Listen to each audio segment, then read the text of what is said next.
Do'stlar, xudo xolasa navbatdagi mashinamiz Damas mashinasi bo'ladi. Damas mashinasiga 65 talik eski narxda 2.500.000 so'm o'rnatib beryapmiz. Yagona darchasiga 150.000 so'mga alohida to'lov qilyapti. Instagramga bitta like bosib qo'yasizlar. Anir seni lentani tagiga rezinga qo'ymaysizlar ekan deyapti. Rezinga qo'yamiz. Qo'yiladimi? Qo'yilmasin. Ha. Teknikada rezinga qo'ymaydi ekan. Aytyapti. Rezinga qo'ygan joyini ko'rmagandir-da akalar. Ha, bo'ldi. Bu akalar, как положено, har bitta lentani tagiga rezina qo'yiladi mana. Dakansiz oxirigacha. Har bitta lentani tagiga rezinga qo'ymasak bo'lmaydi.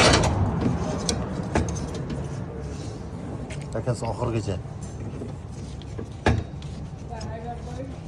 Как положено rezinga qo'yiladi. 3-chi ham bor.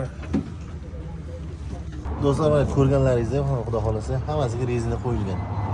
Dakansiz oxirigacha ideal holatda akkurat qo'yib berdik, xudo xolasa.